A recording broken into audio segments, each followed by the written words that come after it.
Hello everyone, welcome back to Ajith movie మోడీస్ YouTube channel. తప్పించు తిరుగువాడు ధన్యుడి సుమతి ఇదెప్పుడు పెట్టారని అనుకోవద్దు. మూవీ రీసెంట్ గా ఆహాలోనే రిలీజ్ అయింది. ప్రియదర్శి గారు కూడా నటించారు. ఈ movie sweet and cute money చుట్టూ తిరిగే ఒక థ్రిల్లర్. షార్ట్ గా ఎక్స్ప్లెయిన్ చేస్తాను వీలైనంత వరకు. ఎండ్ లో ఒక మెసేజ్ కూడా ఉంటుంది. ఇంకా ఏ మాత్రం లేట్ చేయకుండా నేనైతే మూవీలోకి వెళ్ళిపోతాను. అంతకంటే ముందు మీకేం చేయాలో తెలుసు కదండి. చిన్న లైక్ అండ్ స్మైల్ తో వీడియోని స్టార్ట్ చేసేయండి. Thank you. మూవీ ఓపెన్ అవగానే రవి అనే ఒక క్యాబ్ డ్రైవర్ బ్యాంక్ పక్కన ఉంటే సడన్ గా బుల్లెట్ సౌండ్ వినబడుతుంది. అతని క్యాబ్ లోకి సూర్య అనే ఒక అతను నేరుగా బ్యాంక్ లో నుంచి డబ్బులు దొంగతనం చేసి అర్జెంట్ గా బండితి లేదంటే నిన్ను చంపేస్తానని గన్ పెట్టి బెదిరించి నేను ఎలా చెప్తే అలా పోనీ అని వెహికల్ నడపమంటాడు. ఇంకో విషయం ఏంటంటే సూర్య చేతికి గాయం అయి ఉంటుంది. సూర్య వస్తూ ఉంటే దొంగతనం చేసి మధ్యలో ఒకరిని గన్ తో షూట్ చేసి వచ్చేసింటాడు. సార్ ఏంటి సార్ నన్ను వదిలేయండి సార్, ఎందుకు సార్ నా కార్ ఎక్కారు, నాకు చాలా భయం వేస్తుంది సార్, ప్లీజ్ సార్ నా నుంచి దూరంగా వెళ్ళిపోండి అని చెప్తున్నా కూడా సూర్య వినిపించుకోకుండా గన్ పెట్టి బెదిరించి నేను చెప్పింది కనుక వినుకుంటే గన్ తో షూట్ చేస్తానని చెప్తాడు. ఆ తర్వాత కొంత దూరం వెళ్ళిన తర్వాత కార్ టైర్ పంచర్ అవుతుంది. పంచర్ అవడంతో అతనే దగ్గరుండి రవి కార్ టైర్ చేంజ్ చేస్తాడు. కార్ టైర్ మార్చి లోపలికి వచ్చి చూస్తే కార్ లోపల ఉన్న సూర్య స్పృహ తప్పి స్క్రీన్ మీద చూస్తున్నారు కదా ఇలా పడిపోయి ఉంటాడు.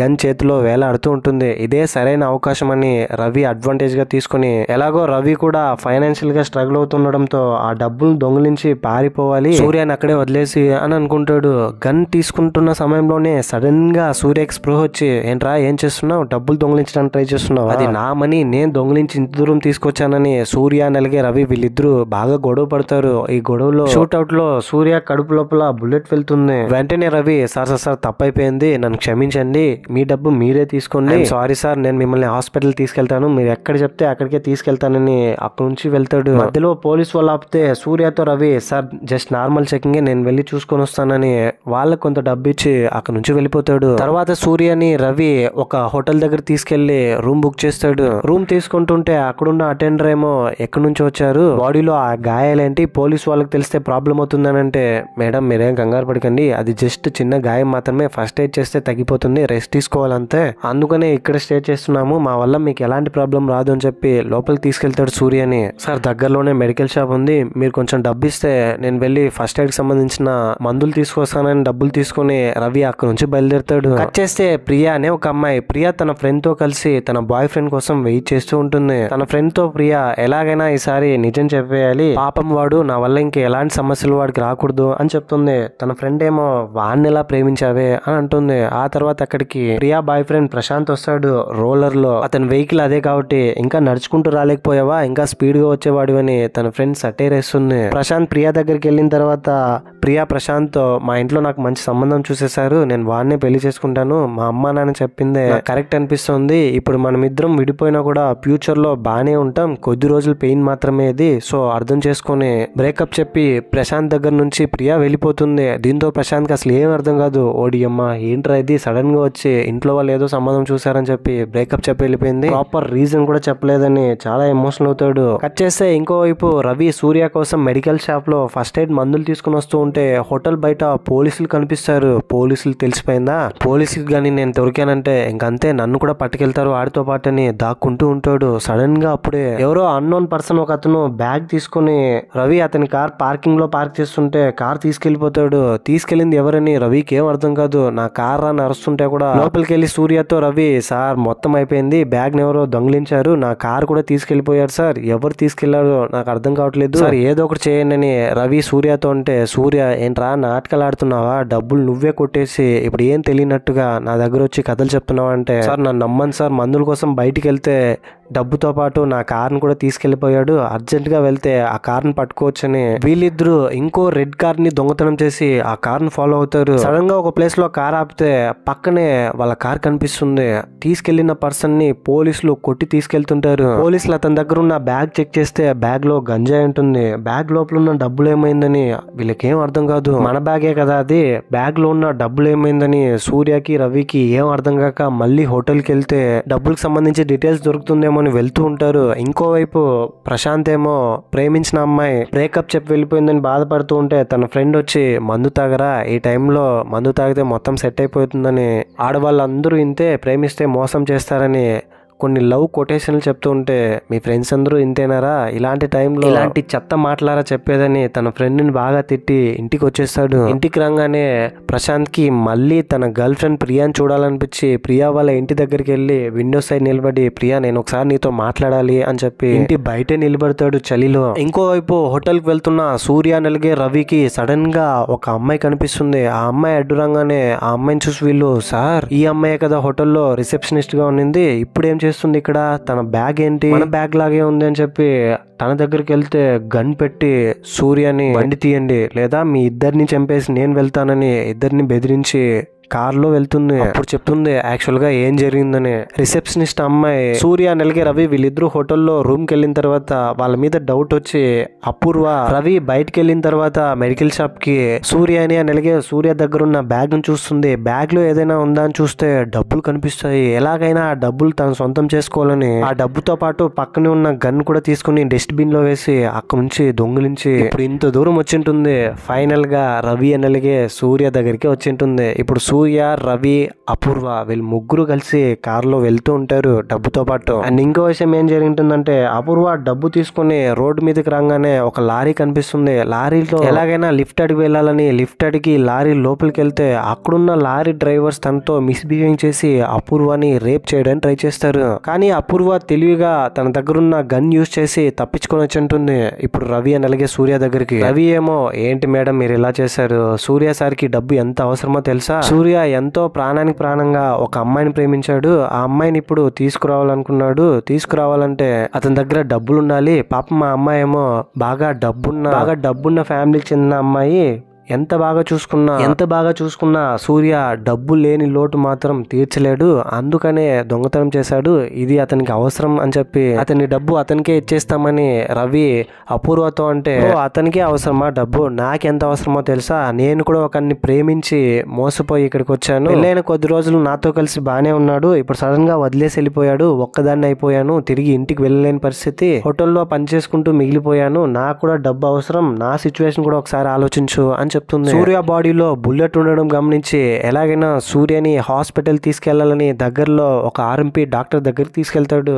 బుల్లెట్ చూసి ఏదో పోలీస్ కేసు అయ్యేలాగుంది, వెంటనే పోలీస్ స్టేషన్ కి వెళ్ళండి అని అంటే అపూర్వ తన దగ్గర ఉన్న గన్ చూపించి ట్రీట్మెంట్ చేయకపోతే చంపేస్తానని బెదిరించడంతో వేరే దారి లేక ఆర్ఎంపీ డాక్టర్ ట్రీట్మెంట్ చేస్తాడు. వచ్చేస్తే ఇంకోవైపు ప్రశాంత్ ఏమో నాన్న మన పొలాలు అమ్మితే ఎంత డబ్బులు వస్తాయి, మన ఇల్లు అమ్మితే ఎంత డబ్బులు వస్తాయని డబ్బుల గురించి ఆలోచిస్తున్నాడు. అండ్ అపూర్వ రవి దగ్గర కొంత డబ్బులు ఇచ్చి బయటకు వెళ్ళి మెడికల్ షాప్ లో మందులు తీసుకుని వచ్చేటప్పుడు మాకు డ్రెస్ కూడా తీసుకురమ్మని చెప్తుంది డబ్బులు ఇచ్చి. ఆ తర్వాత సూర్య అపూర్వతో నేను నీకు కొంచెం డబ్బులు ఇస్తాను ఇక నుంచి వెళ్ళిపోనంటే నేనే నీకు కొంచెం డబ్బులు ఇస్తాను ఇక నుంచి వెళ్ళిపోని అపూర్వ అంటుంది. దాంతో సూర్య కోపం వచ్చి ఏం మాట్లాడుతున్నావే, అది నేను దొంగిలించిన డబ్బు నాకు మాత్రమే సొంతం, ఇప్పుడు నా డబ్బు నా దగ్గర నుంచి దొంగిలించి నన్నే బెదిరిస్తున్నావా అని అంటాడు. ఇంకోవైపు మందులు తీసుకెళ్లడానికి వెళ్ళిన రవికి అపూర్వ ఫోన్ కనిపిస్తుంది కారులో. అపూర్వ ఫోన్ చూస్తే అపూర్వ తన ఫ్రెండ్స్ తో మాట్లాడిన చాట్ హిస్టరీ మొత్తాన్ని చూస్తాడు.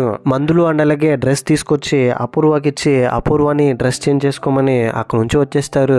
ఆర్ఎంపీ డాక్టర్ కి మేమేం మీకు డబ్బులు ఇవ్వాల్సిన అవసరం లేదు, ఈ విషయం ఎవరికి చెప్పకుండా చాలని గన్తో బెదిరించి, నేను ఈ విషయం ఎవరితోనూ చెప్పను, నువ్వు ఈ విషయం ఎవరితోనూ చెప్పకు అని చెప్పేస్తుంది. ఇంకోవైపు ప్రశాంత్ ఏమో తన రోలర్ ని తన ఆస్తి పేపర్స్ ని చివరికి ఇంటిని కూడా అమ్మేయడానికి రెడీ అయిపోతాడు. ఇంకోవైపు సూర్య అలాగే అపూర్వ రవి వీళ్ళు ముగ్గురు కారులో వెళ్తుంటే ఎఫ్ఎం రేడియోలో వీళ్ళకి ఒక న్యూస్ తెలుస్తుంది. అదేంటంటే బ్యాంక్ లో డబ్బులు తీసుకురావడంతో పాటు ఒక ఆమెని గన్తో షూట్ చేసి వచ్చాడని. ఈ విషయం తెలిసి బ్యాంక్ లో పనిచేసే స్లీపర్ తోను ఈ విషయం తెలుసుకున్న రవి చాలా ఎమోషనల్ అవుతాడు. ఎందుకంటే ఆ స్లీపర్ ఎవరో కాదు తన భార్య ఉంటుంది. సార్ మీరు చంపింది ఎవరినో తెలుసా, నా భార్యని చంపొచ్చారు, అలాంటిది మీకు నేను హెల్ప్ చేస్తున్నానని చాలా గిల్ట్ గా ఫీల్ అయ్యి ఎమోషనల్ అవుతాడు. ఇప్పుడు కూడా సూర్య అలాగే రవి వీళ్ళిద్దరూ బాగా కొట్టుకుంటారు.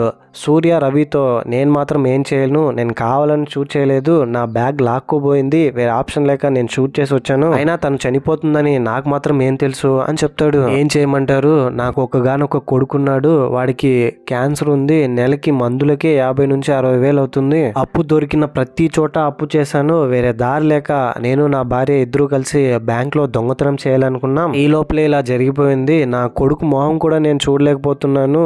వాడిని నేను ఎలా కాపాడుకోను, కొంచెం నా బాధ కూడా అర్థం చేసుకోండి అని రవి ఎమోషనల్ అయ్యి సూర్య అన్న అపూర్వతో చెప్తాడు. ఆ తర్వాత ముగ్గురు కలిసి ఇంకొంచెం ముందుకెళ్తారు. సూర్య అలాగే అపూర్వ వీళ్ళిద్దరూ ఒక రెస్టారెంట్ కి వెళ్ళి ఏదైనా తినాలని ఆర్డర్ పెట్టుకుంటుంటే టీవీలో ఒక న్యూస్ కనిపిస్తుంది. బ్యాంక్ లో దొంగ షూట్ చేసిన అమ్మాయికి ట్రీట్మెంట్ జరుగుతూ ఉంది, తను చనిపోలేదు, ఇంకో వారంలో తన పెళ్లి అని తెలుస్తుంది. ఈ విషయం తెలుసుకున్న తర్వాత అంటే రవి మనతో అబద్ధం చెప్పాడని అనుకుని తిరిగి కార్ దగ్గరికి వెళ్లి చూస్తే రవి కార్ తో డబ్బు తీసుకుని పారిపోతాడు. ఇంకా వేరే దారి లేక సూర్య అలాగే అపూర్వ బుల్లెట్ దొంగతనం చేసి రవిని క్యాచ్ చేయడానికి ఈ రూట్ లోనే వెళ్ళింటాడని వెళ్తూ ఉంటారు. అండ్ ఇంకోవైపు ప్రశాంత్ ఏమో పొలం, ఇల్లు, తన రోలర్ ఇదంతా అమ్మేసి వచ్చిన డబ్బుల్ని ప్రియాకి ఇద్దాం అనుకుంటాడు. ఈ విషయం ఫ్యామిలీకి తెలిసి ఏంట్రా రే, ఎవరైనా అమ్మాయి కోసం ఉన్నదంతా అమ్మేస్తారా?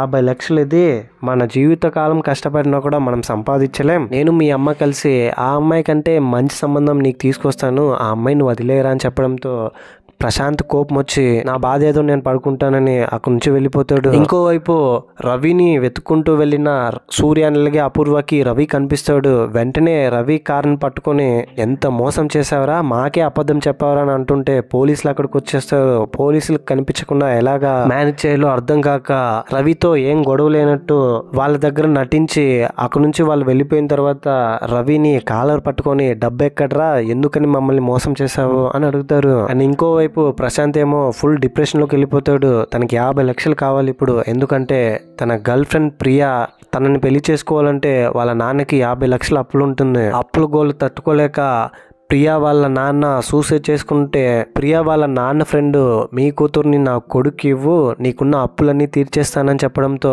వేరే ఆప్షన్ లేక ప్రియా వాళ్ళ నాన్న కూడా ఈ పెళ్లికి ఒప్పుకుని ఉంటాడు. ఇప్పుడు ప్రియా కూడా వాళ్ళ నాన్న బ్రతికించడం కోసం వాళ్ళ నాన్నకున్న 50 లక్షల అప్పు తీర్చడం కోసమే ఈ పెళ్లికి ఒప్పుకుని ఉంటుంది. ఆ రోజు ప్రశాంత్ ప్రియా దగ్గరికి వెళ్ళినప్పుడు మాట్లాడడానికి ప్రియా ప్రశాంత్ దగ్గరికి వచ్చి 50 లక్షలు కావాలి, 50 లక్షల అప్పు తీరిస్తేనే మా నాన్న మన పెళ్లికి ఒప్పుకుంటాడని చెప్పడంతో ఆ డబ్బులు ఎలాగైనా నేను తీసుకొచ్చి నిన్ను పెళ్లి చేసుకుంటానని ప్రియాతో మాట్లాడి తనని హగ్ చేసుకుని అక్కడి నుంచి వెళ్ళిపోతాడు. సో ఇప్పుడు డబ్బు లేదని బాధపడుతూ ఉంటాడు. ఇంకోవైపు రవి అలాగే సూర్య, అపూర్వ వీళ్ళు ముగ్గురు కారులో డబ్బు నీకు కావాలంటే నాకు కావాలని ఒకరితో ఒకరు గొడవ పడి కార్ యాక్సిడెంట్ అయ్యేలా చేసుకుంటారు. పెద్ద యాక్సిడెంట్, ముగ్గురికి భయంకరమైన గాయాలవుతాయి. డబ్బులు మొత్తం బ్యాగ్ లో నుంచి బయటకు వచ్చేస్తుంది. ఇది చూసిన అక్కడే బాధపడుతున్న ప్రశాంత్ అక్కడికి వెళ్ళి అతనికి కావాల్సిన 50 లక్షలు తీసుకుని నేను చేసింది రైటే, నేనే కాదు ఆ సిచ్యువేషన్ లో ఉన్న ఎవరైనా అలాగే చేసేవాళ్ళు, అతనితో పాటు మిగతా వాళ్ళందరూ కూడా వెళ్ళి వాళ్ళని కాపాడకుండా డబ్బులు మాత్రమే తీసుకుంటూ ఉండడంతో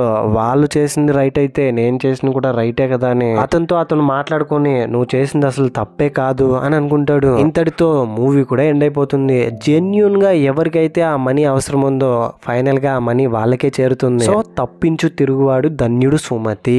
ఈ మూవీపై మీ ఒపీనియన్ ఏంటి, నా ఎక్స్ప్లెనేషన్ మీకు ఎలా అనిపించింది అనే దాన్ని ఏదో ఒకటి కింద కమెంట్ బాక్స్ లో తప్పకుండా నాతో షేర్ చేసుకోండి. వీలైనంత వరకు షార్ట్ అండ్ స్వీట్ గా ఎక్స్ప్లెయిన్ చేశాను, మీకు బోర్ కొట్టకుండా. ఇలాంటి కైండ్ ఆఫ్ మరిన్ని మూవీ ఎక్స్ప్లెనేషన్ వీడియోస్ కోసం మన ఛానల్ సబ్స్క్రైబ్ చేసి బెల్ ఐకాన్ క్లిక్ చేసేయండి. ఇంకో ఇంట్రెస్టింగ్ వీడియోతో మీ ముందుంటాను. అంతవరకు సేఫ్ గా ఉండండి, నవ్వుతూ ఉండండి, నవ్విస్తూ ఉండండి. Thank you. జై హింద్.